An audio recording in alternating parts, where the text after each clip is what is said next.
आज के दौर में हम सभी के लिए फैमिली प्लान करना एक बड़ा चैलेंज बन गया है। Advancing as, declining fertility, career, job, delayed marriage, travelling, ये सभी समस्याएं हमारे सामने एक बड़ी चुनौती के रूप में खड़ी हैं। साथ ही दौड़ता समय, कंसीव करने का प्रेशर, ये सब कुछ हमारी ओवरऑल हेल्थ पर भी असर डाल रहा है। इस समस्या के समाधान के लिए क्या हम और भी ऑप्शन एक्सप्लोर करने के लिए तैयार हैं? यदि हमारी फर्टिलिटी बहुत डाउन है और सेल्फ एग से प्रेगनेंसी के चांसेस बहुत कम हैं, हमारे पास एग डोनर साइकिल का भी ऑप्शन है। तो चलिए आज इस एपिसोड के थ्रू हम एग डोनर के ऑप्शन को एक्सप्लोर करते हैं।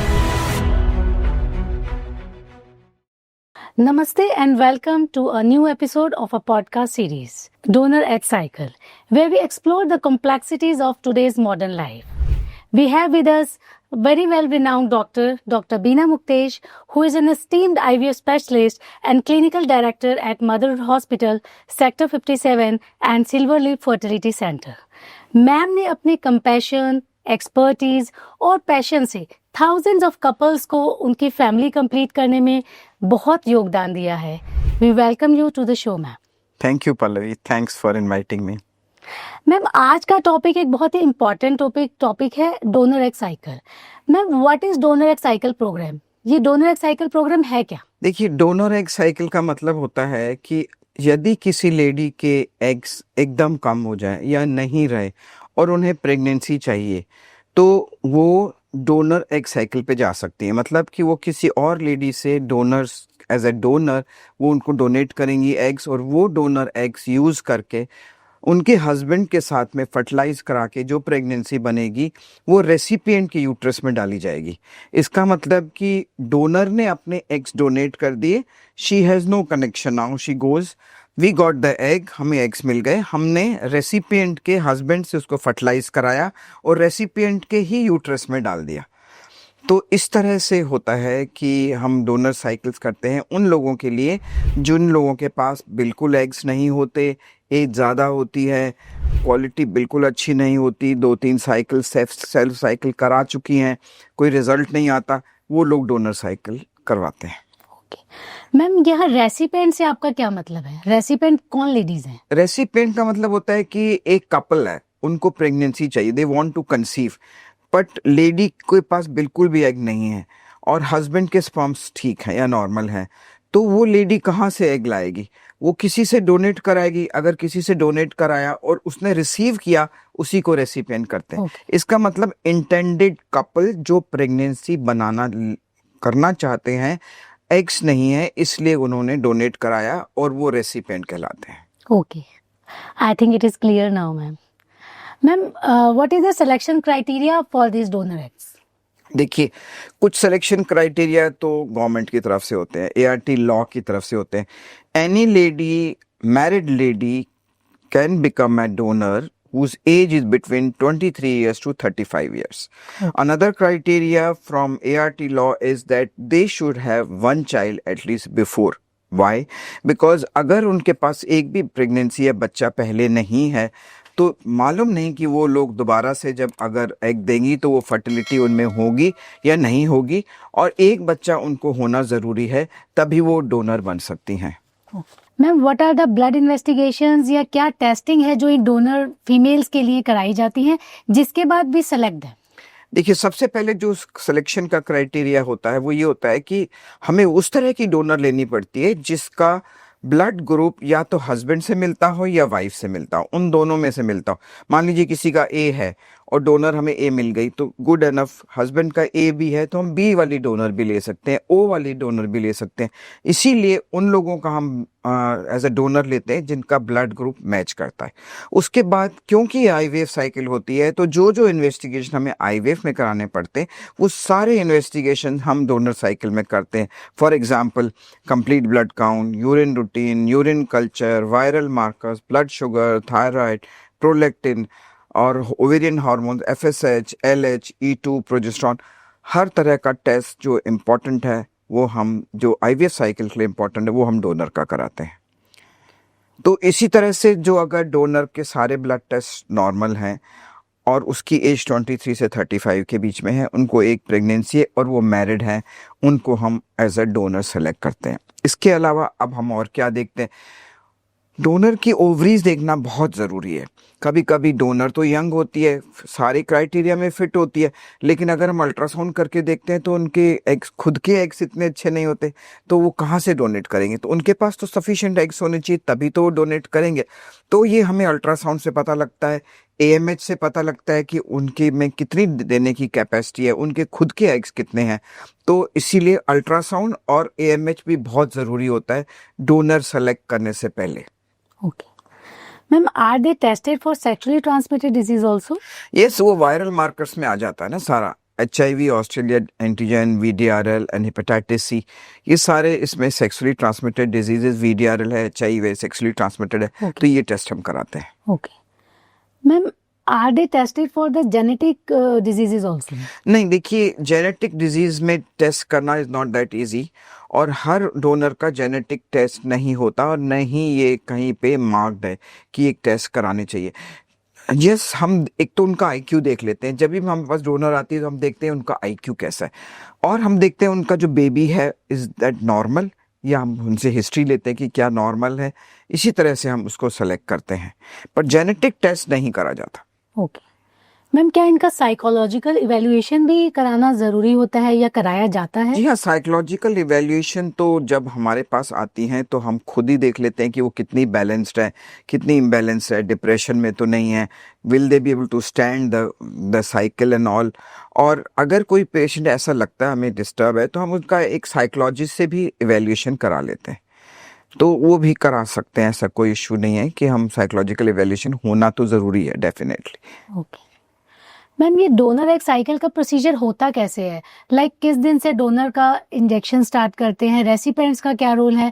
मैम, आप क्या पूरा प्रोसीजर हमें बता सकते हैं? देखिए, सबसे पहले तो हम डोनर्स लाते कहाँ से? Any willing women can become egg donor जो इस क्राइटेरिया में फिट होती है।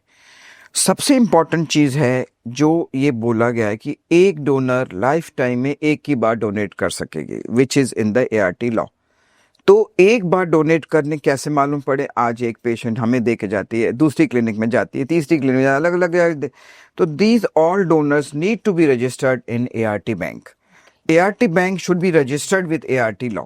अगर जो ART बैंक रजिस्टर्ड है, every donor has to come through that only so that they get registered and they are not allowed to give for the second time। इनका जो हम मेथड आपको बताएं कि कैसे किया जाता है, वो जैसे मैंने आपको बोला कि वो IVF की तरह ही किया जाता है। तो हम सेकेंड डे पेशेंट को बुलाते हैं, उनका अल्ट्रासाउंड करते हैं, देखते हैं दोनों ओवरीज में सफिशिएंट एग्स हैं, AMH देखते हैं, सारी चीज़ें देखते हैं। उसके बाद हम कोशिश करते हैं कि वो डोनर रेसिपिएंट से मिले, मतलब थोड़े बहुत स्ट्रक्चर आप सोच सकते हो, कलर, कॉम्प्लेक्शन या उनकी हाइट, वेट थोड़ी बहुत मैच करनी चाहिए, हम उन्हीं तरह के डोनर को लेते हैं। अब सेकेंड डे पेशेंट हमारे पास में आई, हमने देखा everything is okay, ovaries good, AMH अच्छा है, they are matching with the donor recipient, तो हम उनको रिक्रूट कर लेते हैं। 10 डेज इंजेक्शन जैसे IVF में चलते हैं, इसी तरह से डोनर्स को भी 10 डेज इंजेक्शन, क्योंकि they are donating the eggs, injection उनको लगते हैं, रेसिपिएंट को नहीं लगेंगे, डोनर को लगेंगे। तो 10 दिन इंजेक्शन लगे, इस 10 दिन के बीच में 3 या 4 बार हम ब्लड टेस्ट भी करके देखते हैं कि इनके फॉलिकल की ग्रोथ ठीक से हो रही है कि नहीं हो रही। फाइनली जब हमें लगता है कि हाँ दोनों ओवरीज अच्छे से स्टिमुलेट हो गई है, तब हम उनके एग निकालने का प्रोसेस करते हैं। That is also done in IVF this OT, और उसमें हम अंडर अल्ट्रासाउंड गाइडेंस हम उनके एग्स को रिट्रीव करते हैं। जब हमारे पास एग्स आ गए, हम उनको स्टोर कर लेते हैं, और रेसिपिएंट का once they are recover from anaesthesia, they are allowed to go home, they have nothing to do afterwards. We can call them after 1 week for follow up if they have any problem, otherwise their process ends there. Now we got the eggs, now we fertilise these eggs with the husband's sperm. That means the husband's sperm was okay, so we fertilize these eggs with husband's sperms, embryos will be formed. Now these embryos day 3 या day 5 के जो embryos बनते हैं, उनको हम recipient के uterus में डालते हैं। तो रेसिपिएंट पे यूट्रस पे डालने के लिए पहले हमें day 3 या day 5 के एम्ब्रियोज को फ्रीज करना पड़ता है, क्योंकि हमको रेसिपिएंट की साइकिल भी मैच करनी पड़ती है कि क्या उनका एंडोमेट्रियम रिसेप्टिव है, क्या उनके यूट्रस में वो जो हम डालेंगे प्रेगनेंसी वो रिसीव होगी कि नहीं, इसके लिए हमें एंडोमेट्रियम बनाना पड़ता है। अब हमारे पास एम्ब्रियोज है, हमें तो डेफिनेटली उनको फ्रीज करना पड़ेगा, अभी तो हम यूज़ कर ही नहीं रहे उनको, हम उनको फ्रीज कर लेते हैं। Now comes the recipient, second day of period recipient को बुलाते हैं और ओरल मेडिसिन के थ्रू उनका एंडोमेट्रियम बनाते हैं। जब एंडोमेट्रियम सफिशिएंट बन गया 13 डेज 14 डेज पे, we change the medicine, put them on progesterone, और जब अप्रोप्रिएट डे हमें लगता है हाँ अब it is a good time for endometrium develop हो गई है, तब हमने एम्ब्रियोज फ्रीज करके उनके लिए रखे थे, उन एम्ब्रियोज को हम उसमें ट्रांसफ़र कर देते हैं यूट्रस में। और जब ट्रांसफ़र कर देते हैं that is called embryo transfer, is exactly like we do for the self. इसी तरह से एम्ब्रियो ट्रांसफ़र होता है, बट डोनर में ना होके रेसिपिएंट में होता है। Donor's role is over, she is donated her eggs and gone once we transfer, and then normally जब हम उनको बीटा HCG के लिए बुलाते हैं वो आते हैं और हम उनको देखते हैं कि अगर क्या उनके प्रेगनेंसी आई या नहीं आई। इस तरह से डोनर साइकिल करी जाती है। मैम, क्या रेसिपेंट की साइकिल और डोनर की साइकिल उनका कुछ मैचिंग या कोई साइकिल को मैच करने के लिए या according to the egg pickup उनकी साइकिल को प्रीपोन पोस्टपोन, क्या ऐसा भी कोई प्रोसीजर करने की जरूरत पड़ती है? देखिए, एक बार हमने एम्ब्रियोज को फ्रीज कर लिए तो हम स्पॉन्टेनियसली रेसिपिएंट की पीरियड आने की वेट कर सकते हैं। जब उनको नॉर्मल तरीके से पीरियड्स आते हैं तब हम उनका एंडोमेट्रियम बनाना शुरू करते हैं।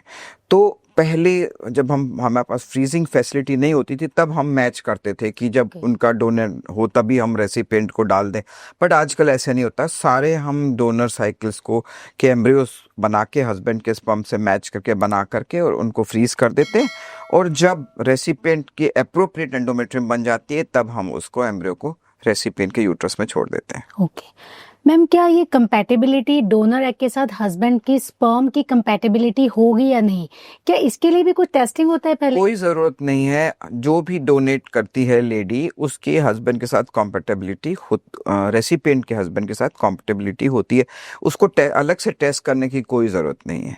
अगर हस्बैंड का स्पर्म ही बहुत पुअर है तो हो सकता है इतने अच्छे एम्ब्रियो ना बने, या अगर एग क्वालिटी डोनर की बिल्कुल अच्छी नहीं निकली तो हो सकता है इतने अच्छे ना मिले, लेकिन वो मिसमैच हो गया इस कारण कोई प्रॉब्लम हुई, ऐसा कुछ नहीं होता। ओके मैम, क्या कोई फीमेल डायरेक्टली हमारे पास आकर और she comes to the hospital और डायरेक्टली शी सेज कि I want to donate my eggs, ma'am is it possible? नहीं, बिल्कुल भी हम ऐसा नहीं कर सकते। किसी भी लेडी को हम डायरेक्टली एग डोनर के लिए नहीं ले सकते।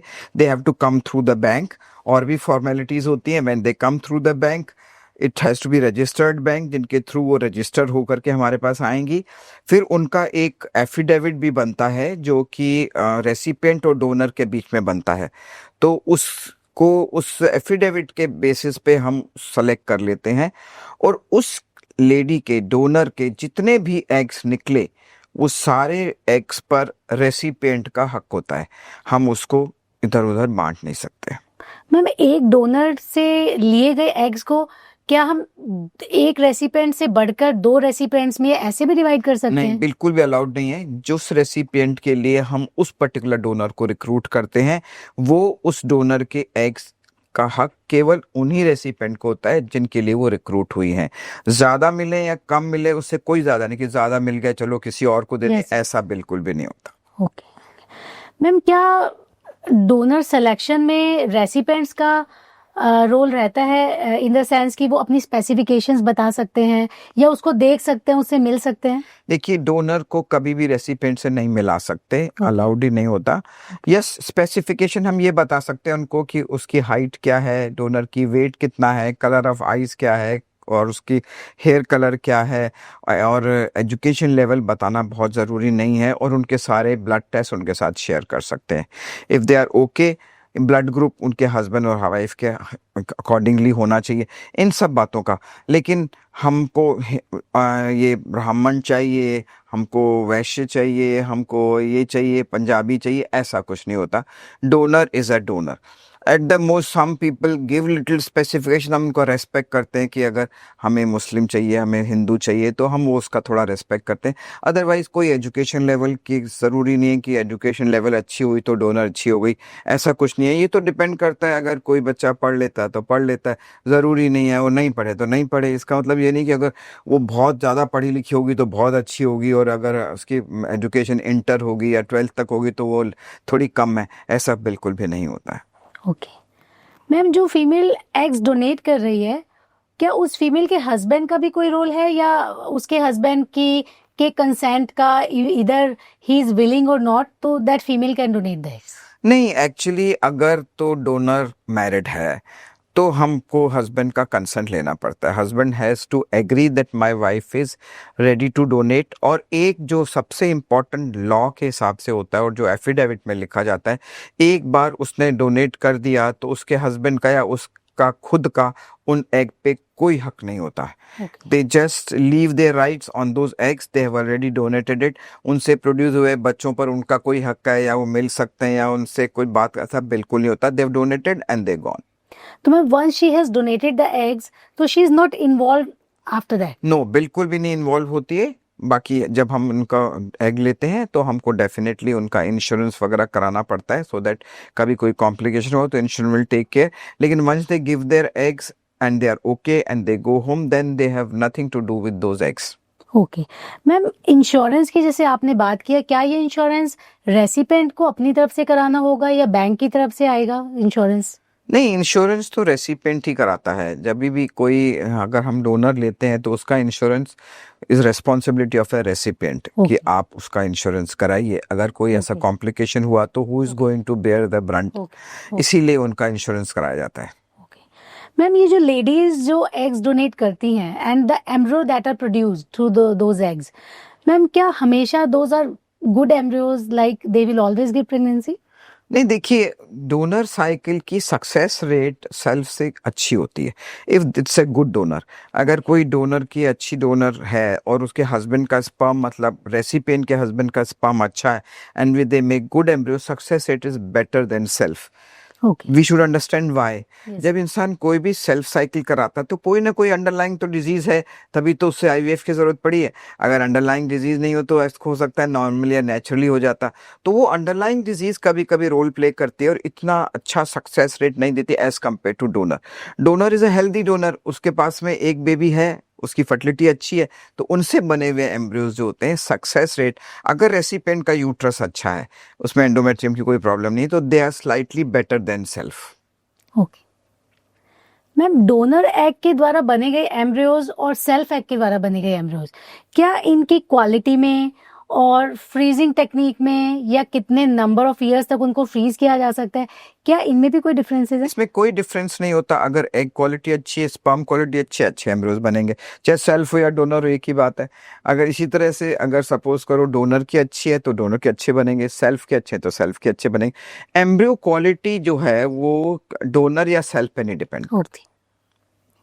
और मैम कितने साल तक उन एम्ब्रियोज को फ्रीज किया जाता है, इसमें भी कोई डिफरेंस है criteria according to laws? Donor है तो जल्दी खराब हो जाएंगे, सेल्फ है तो चलेंगे, ऐसा कुछ नहीं होता। सबकी फ्रीजिंग की जो टाइम पीरियड है 10 years and otherwise in A clinic for 5 years होती है, तो वो हम उतना ही मान के चलते हैं। Okay ma'am, what is the legality of this donor egg cycle? देखिए, लीगैलिटी तो ये है, जैसे अगर सपोज हम A to Z कवर करें, जो हमने काफ़ी कवर भी कर लिया। सबसे पहले तो एग डोनर की जो एग्स उसमें से हम लेंगे, उस पे उसका कोई राइट नहीं होगा, न हस्बैंड का न वाइफ का, they have already donated. Insurance होना इम्पॉर्टेंट है। इंश्योरेंस के लिए वो कभी भी ऐसा नहीं होगा कि कौन कराएगा, पेशेंट का इंश्योरेंस होना ज़रूरी है। तो और रेसिपिएंट को जो भी एम्ब्रियो बना उसको एक्सेप्ट करना है। ये नहीं कि डोनर एग से लिया, बेबी को एबनॉर्मलिटी हुआ, ये हुआ तो वो डोनर को वापस दे दो या हमें नहीं चाहिए, इस तरह का कोई नहीं। Once they give consent that whatever will be produced through these eggs and हमारे रेसिपिएंट के यूट्रस में डाला गया, तो ये उनकी रिस्पॉन्सिबिलिटी है रेसिपिएंट की। The whatever baby will be produced will be theirs only. They can not claim कि वो जो इंश्योरेंस को बोलें या कोई बैंक को बोलें या डोनर को बोलें कि आपके एम्ब्रियोज, ऐसा नहीं है। हस्बैंड के कारण भी तो हो सकता है। Ma'am, if a female has got the pregnancy through the donor egg cycle and she's planning for the second pregnancy after 2 years or so. Ma'am, does she get pregnant through those donor eggs only? या कभी आपने ऐसे भी अपने experience में देखा है कि पेशेंट ने फर्स्ट टाइम डोनर एग से प्रेगनेंसी किया एंड सेकंड टाइम वो खुद से कंसीव हो जाए? देखिए, जनरली डोनर एग्स लोग कब लेते हैं? जब उनके या तो एग्स फिनिश हो जाते हैं या क्वालिटी अच्छी नहीं होती। एज अ रूल जनरली ऐसे होता नहीं, बट इट इज़ पॉसिबल, क्योंकि अगर सपोज उनकी क्वालिटी बेटर हो गई, थोड़े एग्स बेटर बनने लगे, they might conceive, but possibility कम है कि एक बार डोनर एग गया दूसरी बार सेल्फ हो गया, ऐसे बहुत कम पॉसिबिलिटी है। Ma'am, what is the right of intended couples? देखिए, अगर किसी ने डोनेट किया है और वो इंटेंडेड कपल के लिए डोनेट किया है, तो उस बेबी पे इंटेंडेड कपल का ही राइट होगा, नोबडी एल्स। सेकंड, जो उसके बचे हुए एम्ब्रियोज हैं उस पे भी इंटेंडेड कपल का ही राइट होगा। अगर हमने फ्रीज किया और they want a second child from the same genetics like same donor and husband sperm and embryos are there, then we produce those from the remaining embryos and उस पे भी इंटेंडेड कपल का ही right होगा। Ma'am, can a female donate multiple times for the? नहीं, एक life time में as a rule एक डोनर एक ही बार डोनेट कर सकती है, वो बार बार डोनेट नहीं कर सकती। That is why we are registering them in the bank, कि वो दोबारा से ना बोलें कि हम दोबारा देना चाहते हैं। ओके मैम, सेल्फ एग की प्रेगनेंसी एंड डोनर एग की प्रेगनेंसी, क्या इन दोनों प्रेगनेंसीज में कोई डिफरेंस है ड्यूरिंग द इनिशियल टाइम्स या लॉन्ग टर्म में, like when they get pregnant and delivery के पॉइंट ऑफ व्यू से, या और कोई रिजेक्शन या कुछ? नहीं, देखिए, डोनर एग और सेल्फ एग एक बार प्रेगनेंसी हो गई तो दोनों का जर्नी सेम होता है, दोनों का प्रोग्रेस सेम होता है, एक ही जैसी। ये नहीं कि डोनर एग है तो ये बच्चे छोटे हो गए, पतले हो गए, या अगर ये सेल्फ एग है तो ये अच्छे होंगे क्योंकि सेल्फ एग, ऐसा कुछ नहीं है। एग्स आर बेसिकली एग्स, इसके कारण कुछ ऐसा नहीं होता कि एक का बच्चों का ग्रोथ अच्छा हो गया, एक का कम हो गया, ऐसा नहीं होता। Okay, thank you ma'am, thank you so much for enlightening our couples जिन्हें वाकई में डोनर एग की ज़रूरत है, बट शायद उनके मन में ऐसी झिझक है और वो इस डिसीजन को लेने में सक्षम नहीं है। आई थिंक आज इस एपिसोड के बाद उनके मन में कुछ तसल्ली या कुछ ऐसे सेटिस्फैक्शन होगी और वो अपना डिसीजन लेने में सक्षम होंगे। Thank you so much ma'am. हाँ, बस मैं भी यही बोलना चाहिए। Thank you Pallavi for such nice question. I would say that you should not hesitate to take a donor if you don't have any eggs, you have tried multiple times and there is no success. It is always better to take a donor egg, because donor egg, at least your husband's sperm is there, the genetics is there, baby will be in your uterus, so your blood supply will go and you are going to have the baby, you are going to deliver, you will experience the pregnancy. So never hesitate to take a donor rather than just sitting like that कि हम तो donor नहीं ले सकते, हम तो donor नहीं ले सकते, हमें तो अपना ही चाहिए। अपना क्या होता है? अपना तो कुछ भी नहीं होता, everybody is our own only। तो my advice will be that if you are at the end when you don't have any pregnancy with your own eggs, you can go for donor eggs. Thank you so much ma'am for helping our couples for making this decision. Thank you so much.